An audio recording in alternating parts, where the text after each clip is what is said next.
तेरे माथे पे ये आंचल बहुत ही खूब है, लेकिन तू इस आंचल से एक परचम बना लेती तो अच्छा था।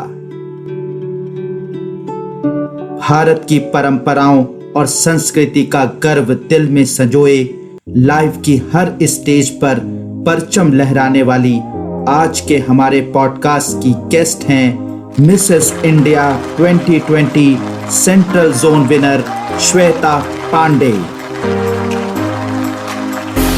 रायपुर छत्तीसगढ़ की रहने वाली श्वेता के सपनों को पंख सिर्फ 18 साल की उम्र में तब मिले जब दूरदर्शन में वो न्यूज एंकर के रूप में सेलेक्ट हुई। कम उम्र में शादी और जीवन के उतार चढ़ाव के बीच इन्होंने योग और मेडिटेशन को अपनी लाइफ का इंटीग्रल पार्ट बना लिया। 15 साला एक प्यारी सी बच्ची की मां श्वेता 2017 में मिसेस इंडिया फाइनलिस्ट रहीं और 2020 में हुए Mrs India 1 in a million contest में Mrs India central zone winner बन गई। आज अपने पॉडकास्ट में हम श्वेता से उनकी ब्यूटी, फिटनेस, कॉन्फिडेंस, फैमिली जैसे लाइफ के हर पहलू पे बात करेंगे।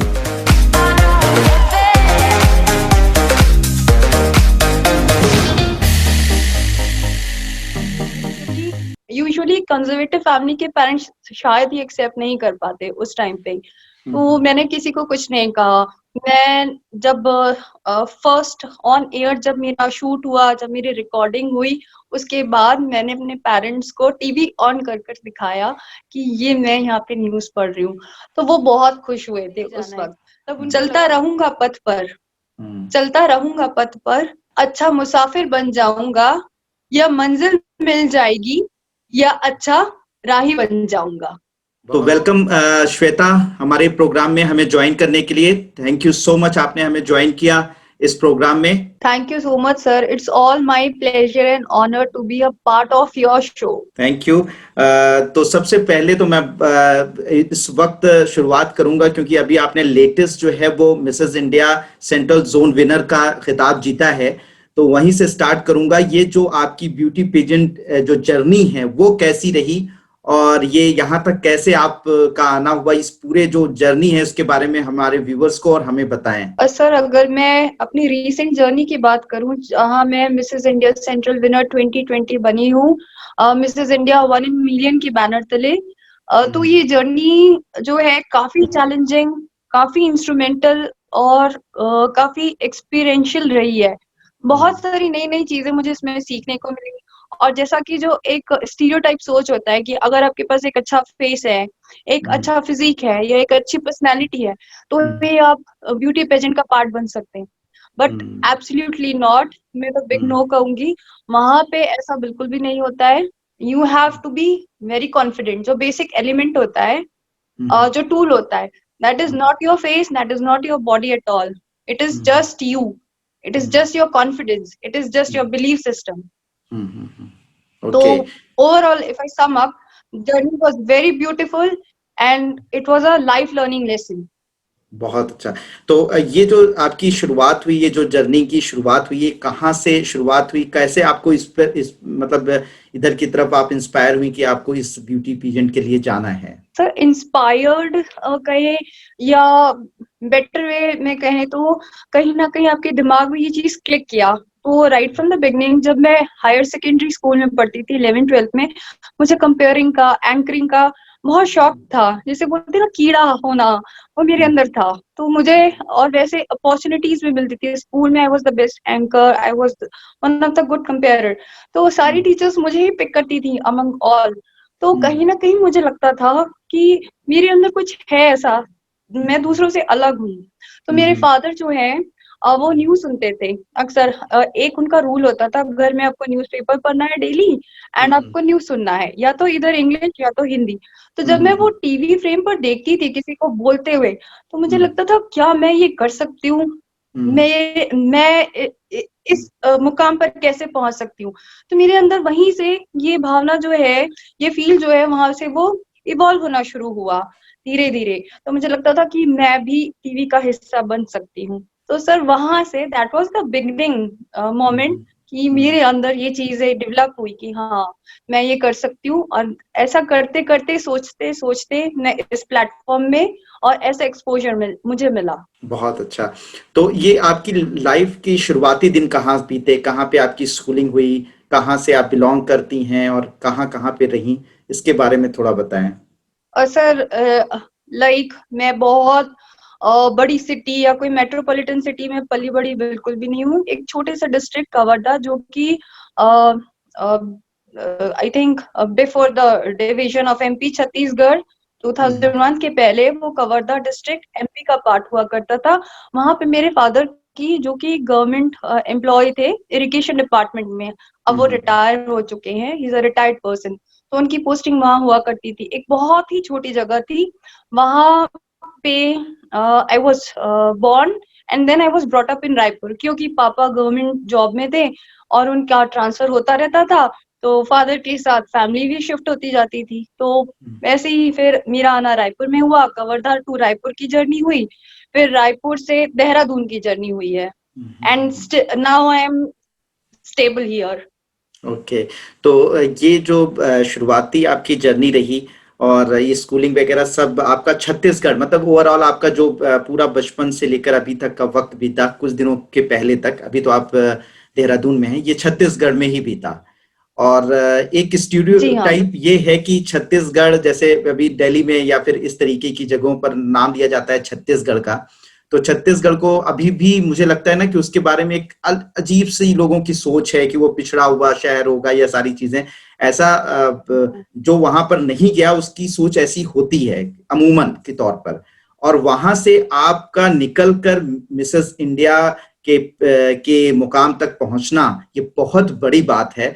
तो इस स्टीरियोटाइप को कैसे आप ब्रेक करेंगी और इसके लिए आप मतलब लोगों को कैसे मैसेज देंगी कि छत्तीसगढ़ या ऐसी जगह जहां जिसके लिए पिछड़ापन सोचा जाता है, वहां से भी निकलकर लोग इतने ऊंचाइयों तक पहुंच सकते हैं। सर आपने बिल्कुल सही कहा है कि छत्तीसगढ़ है जो, अगर आप इंडिया लेवल पे, पैन इंडिया पे अगर आप उसका स्टेटस जानने की कोशिश करेंगे तो लोगों को लगता है छत्तीसगढ़, अच्छा ये किधर है, ये कहाँ है।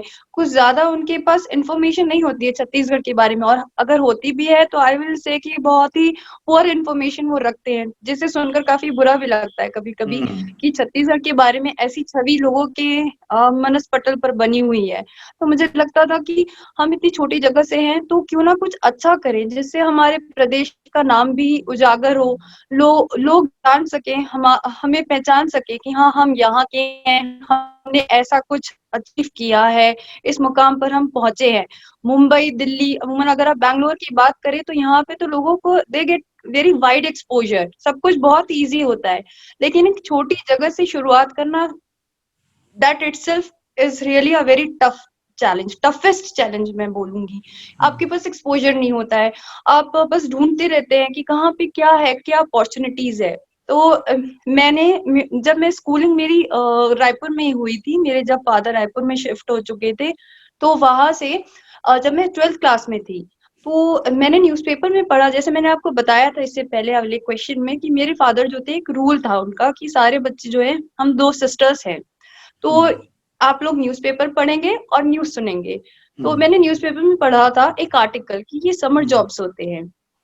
तो मुझे ये बड़ा इंटरेस्टिंग लगा कि समर जॉब्स, ये तो अच्छा है, हम घर बैठे समर्स में क्या करते हैं, कुछ ऐसा खास तो करते नहीं है, टीवी देखते रहते हैं या इधर उधर खेलते रहते हैं, तो थोड़ा रिस्पॉन्सिबल हुआ जाए। तब मैं 12th पास आउट, 12th क्या रिजल्ट के लिए वेट करी थी, I was waiting for 12th result. तो मैंने सोचा कि क्यों ना मैं जाकर अप्लाई करूं। एक न्यूज रीडर का पोस्ट निकला था वहां पे, इमर्जिंग इवॉल्विंग स्टेट था सर, उस समय 2001 की बात है ये। तो मैंने वहां पे जाकर अपना इंटरव्यू दिया, मेरी स्क्रीनिंग हुई और ऑन रिकॉर्ड, ऑन कैमरा मुझे सिलेक्ट कर लिया गया। तो दैट मोमेंट वाज कि ओ मेरे सपनों को पंख मिल एक गए, पंख मिल गया। मुझे एक हाँ मेरे सपनों को एक पंख मिल गए। वहां से ये जो पूरी यात्रा है मेरी शुरू होने लगी। तो मैंने अपने फादर को नहीं बताया था, हालांकि ये बात मैंने कहा था मैं बस ऐसे ही ना दोस्तों के साथ मिलने जा रही हूँ, तो हैंग आउट के लिए। उस समय ये हैंग आउट का वर्ड भी चलन में नहीं था कि मैं अपने दोस्तों से मिलने जा रही हूँ शाम के वक़्त। और फिर जब मैं वापस आई हूँ और मुझे डर भी, मैं खुशी अपनी ज़ाहिर नहीं कर पा रही हूँ और ऐसा लग रहा था कि मैं कोई क्रिमिनल हूँ, कोई गुनाह कर आई हूँ उस टाइम, क्योंकि यूजुअली कंज़र्वेटिव फैमिली के पेरेंट्स शायद ही एक्सेप्ट नहीं कर पाते उस टाइम पे। तो मैंने किसी को कुछ नहीं कहा। मैं जब फर्स्ट ऑन एयर जब मेरा शूट हुआ, जब मेरी रिकॉर्डिंग हुई, उसके बाद मैंने अपने पेरेंट्स को टीवी ऑन कर कर दिखाया कि ये मैं यहाँ पे न्यूज़ पढ़ रही हूँ। तो वो बहुत खुश हुए थे उस वक़्त। तब उनको लगा कि हाँ, ये अपनी स्टीरियोटाइप जो हमारी सोच होती है ना कि मेडिकल या इंजीनियरिंग बैकग्राउंड के जो बच्चे हैं, वही एक्सेल कर सकते हैं अपनी लाइफ में। तो उनको लगा कि नहीं, इसकी सोच भी डिफरेंट है, लेकिन ये सही दिशा में जा रही है।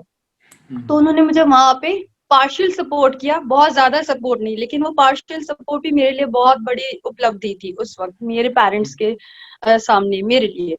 तो वहाँ बहुत से ही जब मैं अपने फादर के साथ गुज़रती थी, तो लोग मुझे कहते थे, "अरे! ये तो वही है जो टीवी में आती हैं। अरे! ये तो वही है जो टीवी में न्यूज़ बोलती है।" तब मुझे लगता था कि हाँ, वाक़ई में मैंने अपनी लाइफ़ में ना एक छोटा-सा अचीवमेंट जो है वो अचीव किया है। जब मेरे रिकॉग्निशन, मेरी आइडेंटिटी बनने लग गई, जब यूजुअली बच्चे 12th में क्या करते हैं, खाते-पीते हैं, अपने माँ-बाप के पैसों पे ऐश करते।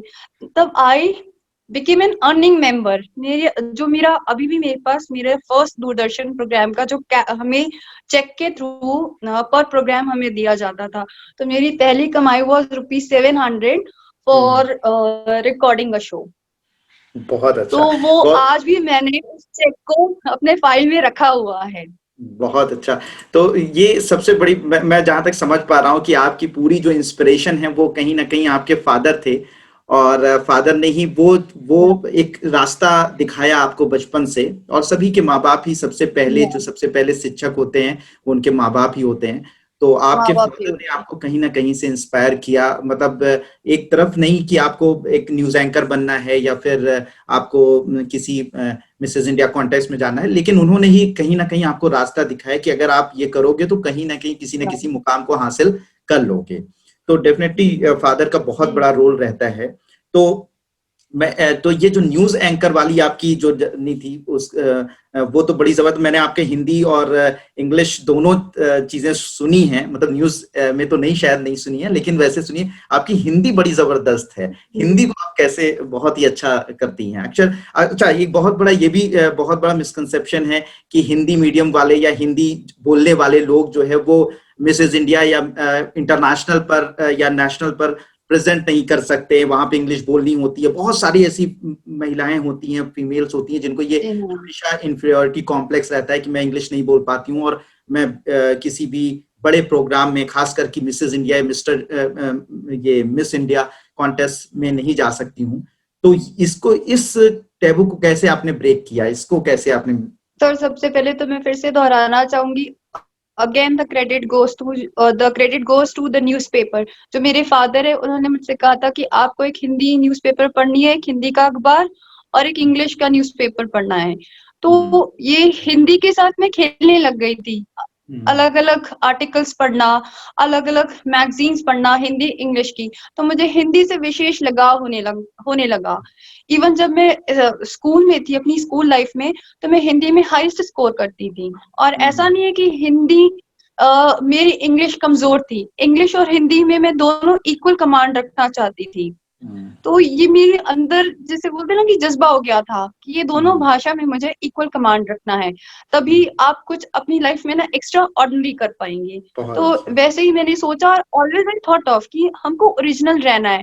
अब अगर सर फॉर एग्ज़ाम्पल मैं आपसे ये कहूँ कि मेरी माँ है, वो बहुत सुंदर स्त्री नहीं है, लेकिन मेरी माँ आफ्टर ऑल मेरी माँ तो है। तो वैसे ही हिंदी जो है वो ग्लोबल पोर्टल पे कोई सिग्निफिकेंट वो प्लेस वैल्यू नहीं रख रही है अपनी, लेकिन हालाँकि है तो मेरी अपनी ही, तो मुझे उस पे विशेष गर्व होगा।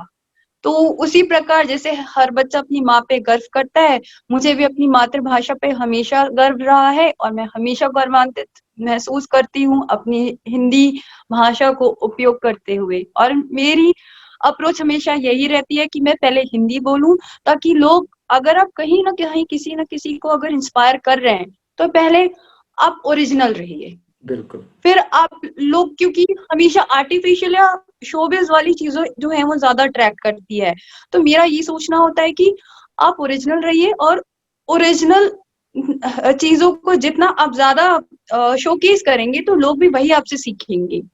बहुत अच्छा, बहुत अच्छा। मतलब आपका जो मैसेज है ना वो बहुत ही इंस्पायरिंग है। और खासकर कि जो भी मतलब सीधी सी बात, अगर ओरिजिनल आपकी चीजें हैं तो लोग आपको रिस्पेक्ट देते हैं। आप किसी भी भाषा के हो सकते हैं, आप अपनी रीजनल लैंग्वेजेस बोलिए, हिंदी बोलिए, इंग्लिश बोलिए, लैंग्वेज से कुछ नहीं होता, आप कहाँ से बिलोंग करते हैं इससे कुछ नहीं होता। एग्जैक्टली अगर आप ओरिजिनल हैं तो ओरिजिनल चीजें रिस्पेक्ट दी जाती हैं। और आप एक बहुत बड़ी इंस्पिरेशन है कि बहुत बड़ी इंस्पिरेशन है महिलाओं के लिए कि आपने हर चीज का, हर जो मिसकंसेप्शन था उसको आपने ब्रेक किया। सब आपने बहुत सारी चीजों को ब्रेक करके आगे तक पहुंची हैं। तो थोड़ा सा ये बताएं कि जो आपकी अपनी पर्सनल लाइफ क्या है। जैसे मिसेस इंडिया आपने जीता है, तो मिसेस इंडिया जीतने में बहुत सारे हर्डल्स भी आए होंगे, आपकी जो जर्नी रही होगी उसमें बहुत सारी दिक्कतें भी आई होंगी। कहते हैं कि होम मेकर जो होती है, जो गृहिणी होती है, जो घर में काम करती है, वो बड़े उसके पास उसका मतलब कहते हैं ना कि वो महिलाएं जो हैं वो मर्दों की बराबरी नहीं कर सकती। मेरा मानना है कि जो महिलाएं काम करती हैं, घर में रहकर खासकर करती हैं, बच्चों को संभालना, घर को बनाना, घर की चीजों को मैनेज करना, रिलेटिव्स को मैनेज करना, तो मुझे तो लगता है कि अगर देखा जाए तो ये कहना मेरे हिसाब से गलत है कि महिलाएं जो हैं वो पुरुषों की बराबरी नहीं कर सकती। मेरे हिसाब से पुरुष जो है वो महिलाओं की बराबरी नहीं कर सकते, ये कहना चाहिए। क्योंकि इतना सारा काम, मल्टीटास्किंग जो फीमेल है, खास करके इंडियन फीमेल जो मल्टीटास्किंग है, उस तरीके की फीमेल मुझे लगता है पूरी दुनिया में कहीं नहीं देखी जाती होगी, खास करके गृहिणी। तो एक गृहिणी भी हैं आप, एक होम मेकर भी हैं, कैसे आप, और आप एक मिसेस इंडिया का के खिताब तक पहुंची भी हैं। तो एग्जैक्टली मैं जानना चाहूंगा आप इस सब चीजों को बैलेंस कैसे करती हैं, और मतलब जो महिलाएं हैं जो घर में ये प्रोग्राम देख रही हैं, उनको क्या मैसेज देना चाहेंगे? और सर, जैसा कि आपने कहा कि हम जो महिलाएं हैं वो मल्टीटास्कर्स होती है, तो मैं बिल्कुल आपकी इस बात से पूर्ण रूप से सहमत हूँ। हमारे लाइफ में बहुत प्रेशर्स होते हैं, अपनी पर्सनल और प्रोफेशनल लाइफ दोनों को हमें बैलेंस करना पड़ता है।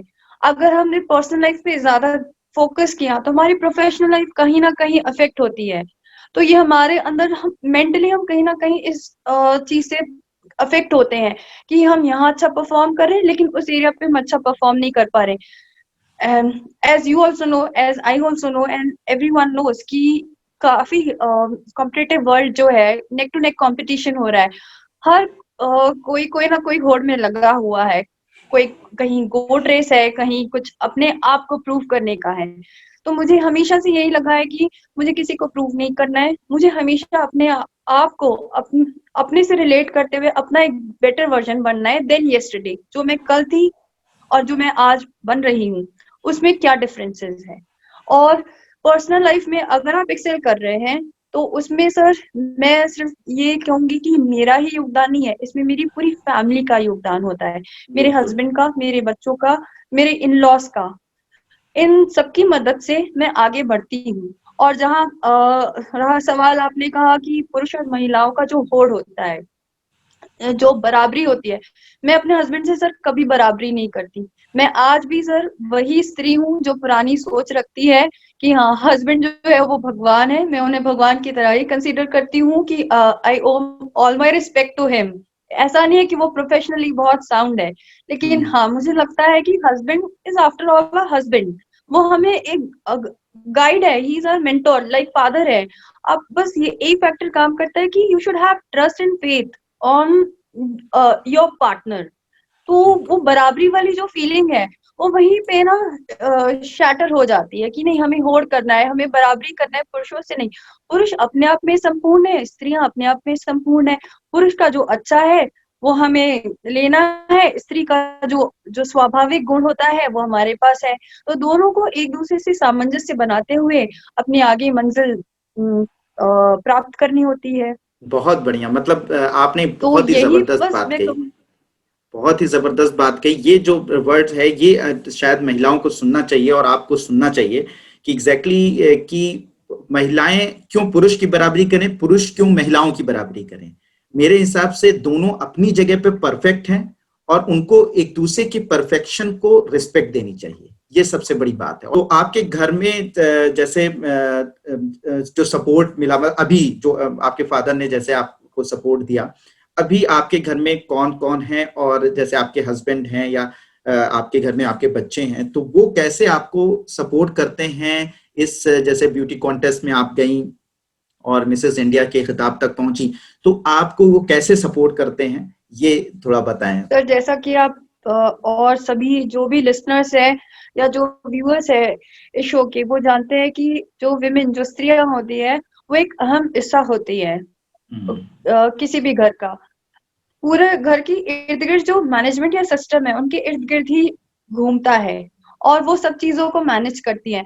तो जब मैं अगर किसी और चीज पर फोकस्ड हूँ या किसी और चीज को प्रायोरिटाइज कर रही हूँ, तब मेरे हस्बैंड, मेरे बच्चे या मेरे इन लॉज जो है वो इंडिपेंडेंट बन जाते हैं कि हाँ भाई, श्वेता यहाँ पे अभी नहीं प्रेजेंट है, उसकी अनुपस्थिति में हमें क्या बेहतर करना है और हम उसकी लाइफ को और बेहतर कैसे बना सकते हैं, वो स्वयं ही डिसाइड करते हैं कि हमें क्या अच्छा करना है। उनका रोल उस समय क्या होता है, जैसे बच्चों का रोल क्या होता है, वो अच्छे से पढ़े और अपनी चीजें बेटर वे में करें। हस्बैंड का रोल होता है कि हाँ भाई, जब अगर मदर प्रेजेंट नहीं है तो ज्यादा टेंशन बच्चों को दिया जाए कि उनका स्केड्यूल क्या है, उनका उठना बैठना क्या हो रहा है और उनकी पढ़ाई लिखाई क्या चल रही है। तो मेन स्त्री का जो फीमेल का रोल होता है, जो वुमेन का रोल होता है, वो थोड़ा सा इंटरचेंज हो जाता है। बहुत ये अच्छा। सपोर्ट सिस्टम ऐसा वर्क करता है। ओके, तो अब आपके आपके बच्चे आपको कैसे सपोर्ट करते हैं? ये तो हस्बैंड का हुआ, बच्चे कैसे सपोर्ट आपको करते हैं? आपकी शायद एक बेटी है। बाय गॉड्स ग्रेस सर, जी हाँ बिल्कुल, बाय गॉड्स ग्रेस मेरी जो डॉटर है वो बहुत ही सपोर्टिव है। She is the one who drives me always in front कि मम्मा गो अहेड, मैं अपनी पढ़ाई संभाल लूंगी, मैं खाने का भी आप बिल्कुल टेंशन मत लो, ठीक है, मैं मैनेज कर लूंगी। And she is the best manager. वो ज्यादा इंडिपेंडेंट हो जाती है, अपनी एज से ज्यादा इंडिपेंडेंट हो जाती है और she is the most reliable child that time कि मेरी मदर है, I have to help her. तो मुझे ये लगता है कि I am redefining my life through her. Okay, कितने साल की है आपकी बेटी इस वक्त, और और किस क्लास में पढ़ती हैं? Sir she is going to complete her 14 years, जनवरी 8 को वो 15 ईयर्स की हो जाएगी। वाह। एंड वो 9th स्टैंडर्ड में है सर। वैसे एक चीज मैं कहना चाहूंगा, लगता है अगर जो भी व्यूअर्स या जो लोग भी देख रहे होंगे और अगर वो आपको देखते होंगे और वो कह नहीं सकते कि 15 इयर्स, माशाल्लाह 15 साल की आपकी बेटी है, ये कभी आपको देखने से पता नहीं चलता। तो अभी वो किस क्लास में पढ़ थैंक रही यू हूँ? सो मच सर। 9th क्लास में है वो। 9th क्लास यहाँ में पे है। देहरादून में ही है, हाँ, दिल्ली पब्लिक स्कूल की स्टूडेंट है वो, 9th क्लास में। बहुत बहुत अच्छा। और मैं उसकी फोटोज देखता रहता हूँ, तो मैं लोगों से जी। बताना भी चाहूंगा, और देख के भी, श्वेता को देख के बिल्कुल नहीं लगता। तो ये जो आपने अपने आप को मेंटेन करके रखा है और सारी चीजें, इसमें मैं देखता रहता हूँ, जैसे आपकी फेसबुक प्रोफाइल वगैरह में देखता रहता हूँ, योगा और मेडिटेशन पे आपका काफी फोकस रहा है। तो कैसे योगा और मेडिटेशन ने आपकी लाइफ को मतलब चेंज किया? ये शुरू से आप करती रही हैं या बाद में इसको आपने अपनाया? और सर जैसा कि शुरुआत तो हर चीजों की एक डेफिनेट टाइम पर ही होती है। तो योगा एंड मेडिटेशन भी एक डेफिनेट टाइम पे मेरी लाइफ में उसकी उपस्थिति दर्ज हुई है, जब शायद भगवान ने चाहा था, जब ऐसे जो प्रकृति ने ये निर्धारित किया था कि हाँ, अब योगा एंड मेडिटेशन भी एक हिस्सा होना चाहिए व्यक्ति के जीवन में। क्योंकि आप जानते होंगे कि प्रोफेशनल और पर्सनल लाइफ जो है ये बड़ी डिफिकल्ट होती है। इसमें बैलेंस क्रिएट करना itself is a big challenge. तो मुझे लग रहा था कि प्रॉब्लम्स, हर्डल्स, ऑब्स्टिकल्स तो लाइफ में है, बट इसे हम ओवरकम कैसे करें। कभी कभी मुझे लगता था कि मैं फेल हो रही हूँ, I am not giving my best. तो मुझे लग रहा था कि ऐसा क्या टूल है, ऐसा क्या इक्विपमेंट है जिसे हम कहीं से ले, कहीं से सीखे और ये बैलेंस हम क्रिएट कर पाए या हम अपना बेस्ट दे पाए। तो ये किताबों के थ्रू और टीवी के थ्रू मुझे पता चला कि योगा एक ऐसी विधा है जिसे आप अपनी लाइफ में अगर आप अडॉप्ट करते हैं तो बहुत सारी जो चैलेंजेस हैं, you will be able to face it very strongly. तो मुझे लगता था कि ठीक है, ऐसी बहुत सारी थ्योरीज होती है, बहुत सारे प्रिंसिपल्स होते हैं सारे सब्जेक्ट्स के, सारे विषयों के, तो क्यों ना इसे भी एक बार आजमाया जाए। लाइक सर, मेरा नेचर है कि मैं बहुत ना एक्सप्लोरिंग पर्सन हूँ, कि ये भी देखा जाए, ये भी करा जाए, ये भी सीखा जाए। मेरा टारगेट होता है कि हर साल मैं कुछ एक नया सीखूं, कभी लैंग्वेज पे, कभी इंस्ट्रूमेंट पे। अभी रिसेंटली मैंने कीबोर्ड, इस बर्थडे पे मैंने टारगेट रखा है कि अपने नेक्स्ट बर्थडे तक मैं कीबोर्ड बजाना अच्छे से सीख जाऊं।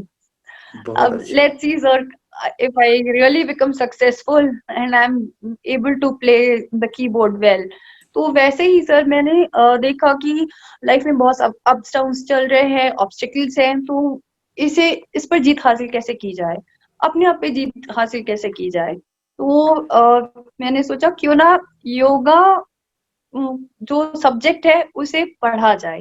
तो मैंने यूनिवर्सिटी में, रायपुर की यूनिवर्सिटी है पंडित रविशंकर शुक्ल यूनिवर्सिटी, वहां पे जाके मैंने पता किया।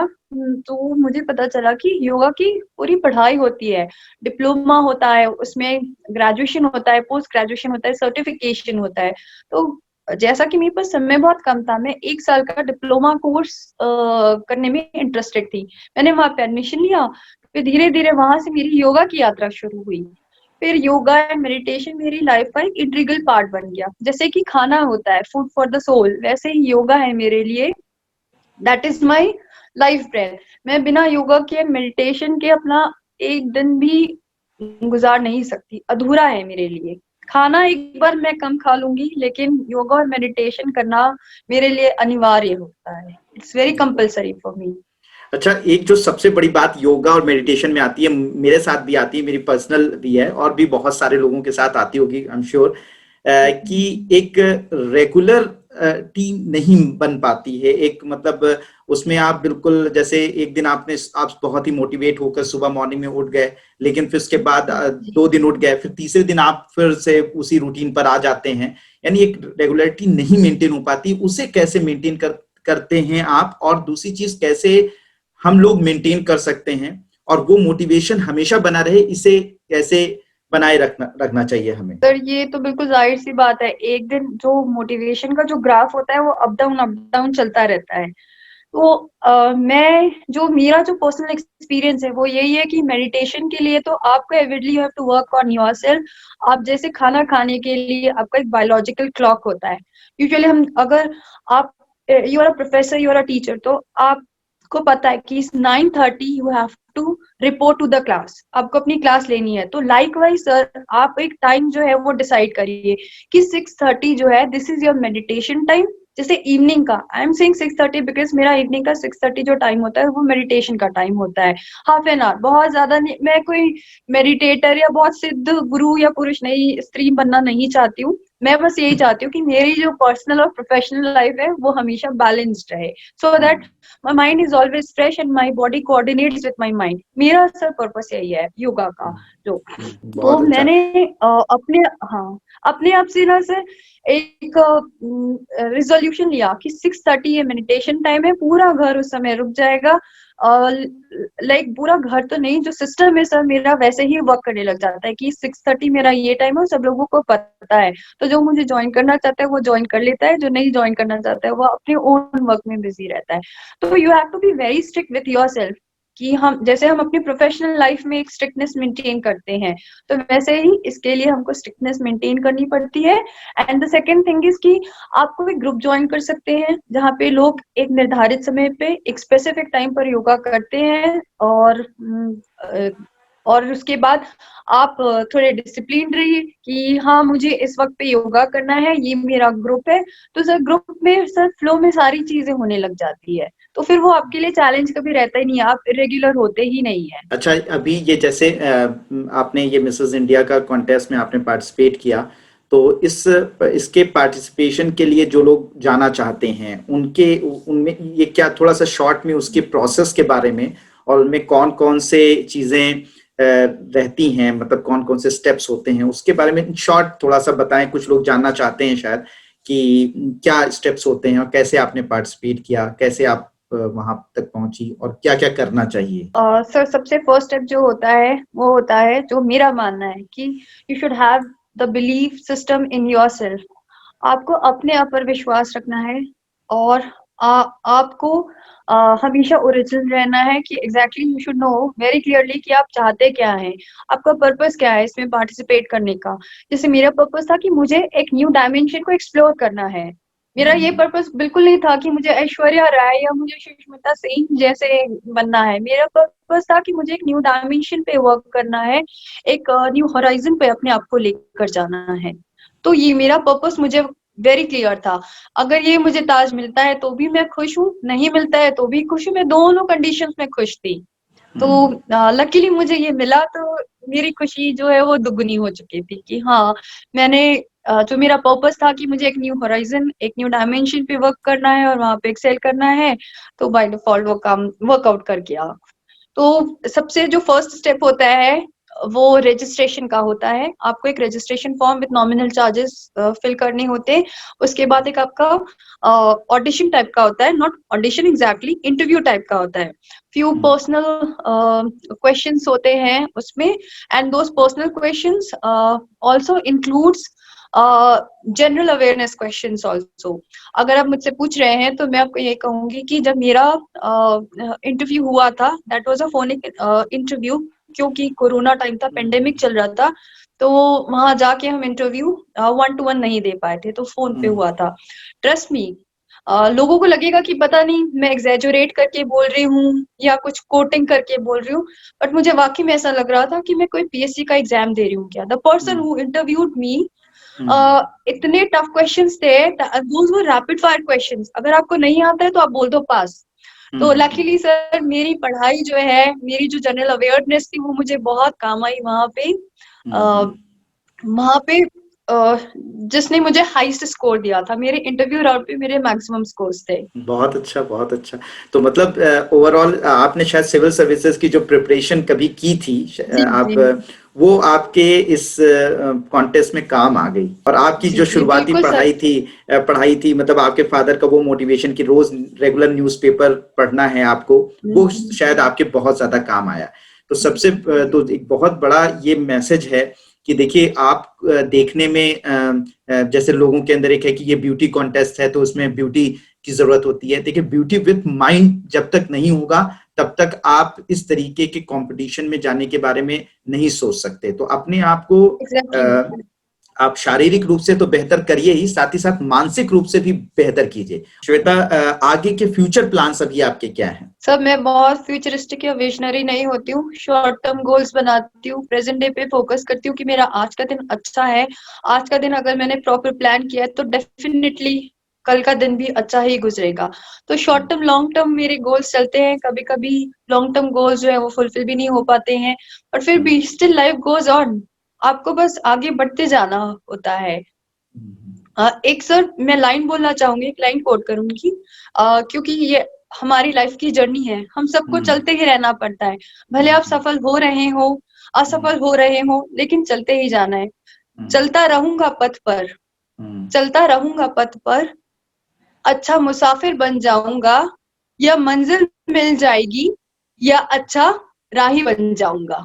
तो बहुत बढ़िया। वैसे ही सर मेरी अप्रोच हमेशा यही रहती है कि आप सफल हो रहे हो या असफल हो रहे हो, लेकिन आपको अपनी सोच पे कभी लगाम नहीं लगानी चाहिए। सोचते रहना चाहिए, कीप ऑन प्लानिंग। कुछ प्लान ए फेल होता है तो प्लान बी वर्कआउट करता है, फिर जब प्लान बी वर्कआउट करेगा तो आप प्लान सी पे फोकस करने लग जाएंगे कि हाँ, अगर बी ने वर्क किया है तो सी क्यों ना वर्क करे। तो वैसे ही सर मेरी प्लानिंग बहुत ग्रैंड प्लानिंग नहीं रहती है, छोटे छोटे प्लान्स बनाती हूँ, उस पर वर्क करती हूँ, और उसके बाद वो छोटे छोटे जब प्लान्स मेरे सक्सेसफुल होते हैं तो sometimes it becomes a big plan कि हाँ, एक बिग प्लान था जो मेरा सक्सेसफुल हो गया है। तो आई बहुत always focus on the present moment कि मेरा प्रेजेंट जो है वो परफेक्ट होना चाहिए। मेरा जो प्रेजेंट है वो रादर देन 5 साल के बाद क्या होगा मेरे पास, एक जो नॉर्मल सी जो प्लानिंग होती है कि हाँ, after 5 years I am going to see my self there, वैसा है। लेकिन प्रेजेंट में आपको ज्यादा फोकस करना चाहिए rather than focusing after 5 या 10 years। तो अभी आपके मतलब ओवरऑल आप जो आज है उसको बेहतर करने पर ज्यादा फोकस करती हैं। और जब डेफिनेटली आज हम बेहतर कर जी रहे हाँ। हैं तो वो फ्यूचर फ्यूचर आज के ही बेस पर क्रिएट होता है। तो आप बहुत अच्छी बात है कि बहुत ज्यादा फ्यूचरिस्टिक होने से अच्छा है कि आज को जिया जाए और आज को बहुत बेहतर बना दिया जाए। बहुत ही इंस्पायरिंग बातें आपकी श्वेता हैं। तो ये जो इस वक्त महिलाएं हैं, जो फीमेल्स हैं, और खासकर की जो होम मेकर हैं, जो घर में रहती हैं, घर में हमारे इंडिया में तो उनका जो वैल्यूज हैं वो मतलब कहते हैं ना कि उसको इकोनॉमिकल वैल्यू या मॉनेटरी वैल्यू में उनकी कीमत नहीं आंकी जाती है, लेकिन उसकी वैल्यू शायद अगर मॉनेटरी टर्म में निकाली जाए तो बहुत ज्यादा है।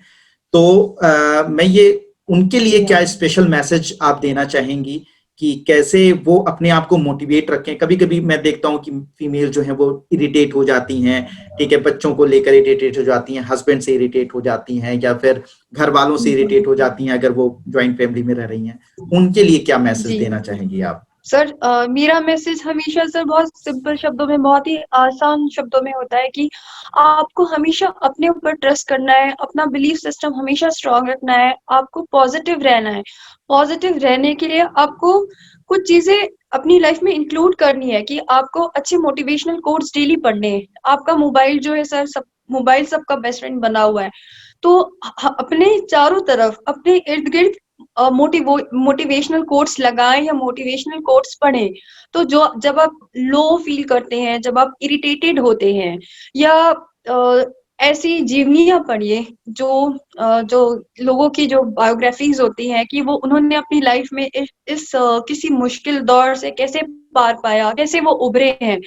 तो वैसे ही आप अपने आप को कहीं ना कहीं रिलेट करिए कि जब उनकी लाइफ में ऐसा हुआ और वो अपनी लाइफ के इस मुश्किल दौर से ऐसे उभर पाए हैं, तो मैं क्यों नहीं कर सकती। अगर लग रहा है कि हस्बैंड का जो बिहेवियर है वो काफी इरिटेटिंग है, तो उस समय आपको शांत रहते हुए पॉजिटिव अफर्मेशंस देते जाना है कि ये चीजें अच्छी है, ये चीजें अच्छी होने वाली, मेरे हस्बैंड जो हैं वो वेल बिहेव्ड है, वेल मैनर्ड है, सब कुछ अपना अच्छे से कर रहे हैं। तो सर ये जो पॉजिटिविटी वाली जो फील है, इट रियली वर्क्स मिरेक्युलसली, बहुत वंडरफुली वर्क करता है। लोगों को लगता है कि ये मतलब क्या बोल रही है ये, या लोग क्या बता रहे हैं, लेकिन ट्रस्ट मी, ये बहुत ही पावरफुल टूल है कि आप पॉजिटिव सोचें और पॉजिटिव अफर्मेशंस दें। जो चीजें जो ठीक भी नहीं है वो चीजें ठीक होने लगती है।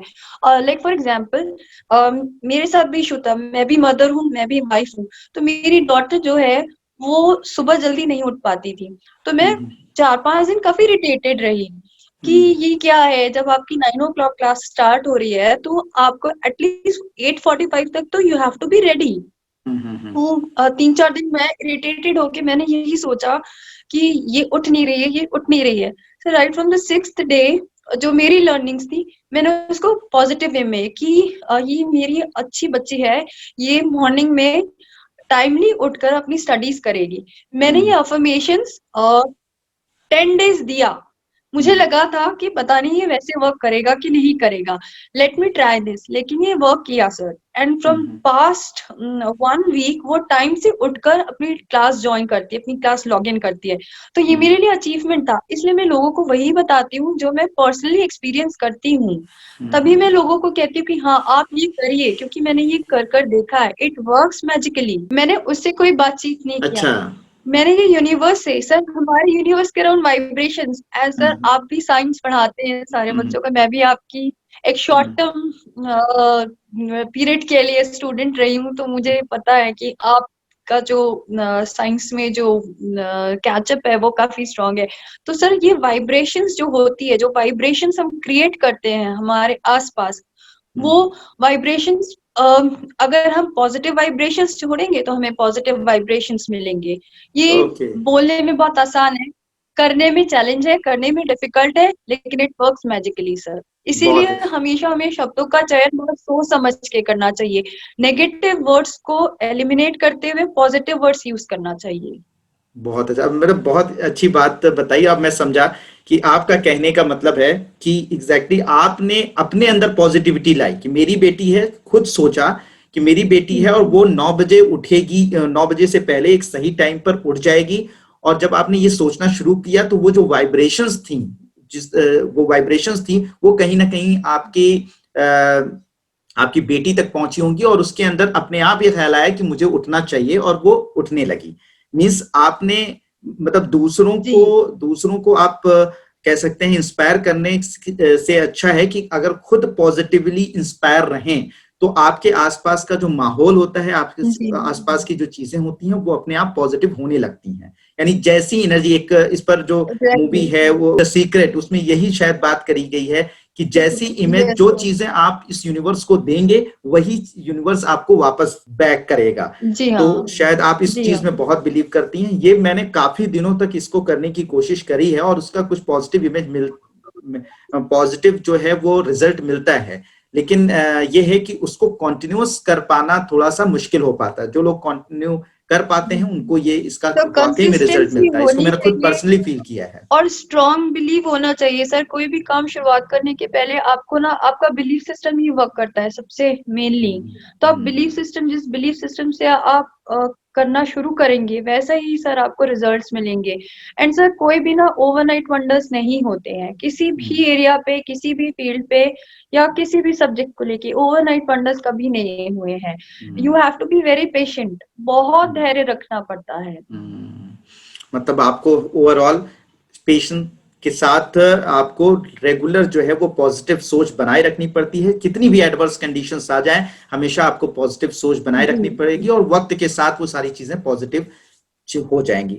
बहुत अच्छी बात आपने श्वेता कही है। और बहुत सारी जैसा मिसेस इंडिया के आप मिसेस इंडिया के पायदान तक पहुंची हैं, वहां तक पहुंची हैं, तो वाकई में आपकी जो बातें हैं वो बहुत ज्यादा इंस्पायरिंग है।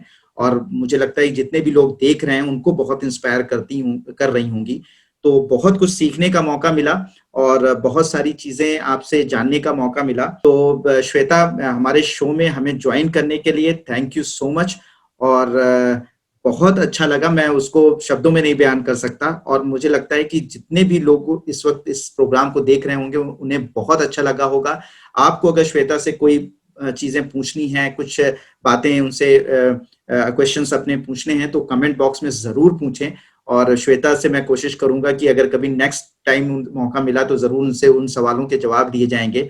और श्वेता हमारे साथ हमेशा फ्यूचर में भी बनी रहेंगी, मैं ऐसी आशा करता हूं कि जिससे कि आप ये जो हमारे यहाँ की जो 50% जो आबादी है, यानी कि ये जो महिलाएं हैं जो सबसे पावरफुल हैं, जो मल्टीटास्किंग हैं, उनको आप हमेशा इंस्पायर करती रहेंगी। तो श्वेता बहुत अच्छा लगा बात करके और हम लोग आगे फिर जरूर मिलेंगे, जरूर हमारी आपकी बात होगी। मैं देहरादून आऊंगा तो शायद आपके से जरूर मिलूं और मिलकर हम लोग बात करेंगे। तो आप लोगों को ये पॉडकास्ट श्वेता जी के साथ कैसा लगा जरूर बताएं कमेंट बॉक्स में। और इस तरीके के पॉडकास्ट के लिए चैनल को सब्सक्राइब करें और लोगों से शेयर करें जिससे कि और लोग भी इंस्पायर हो सकें। Thank you so much. Thank you so much sir.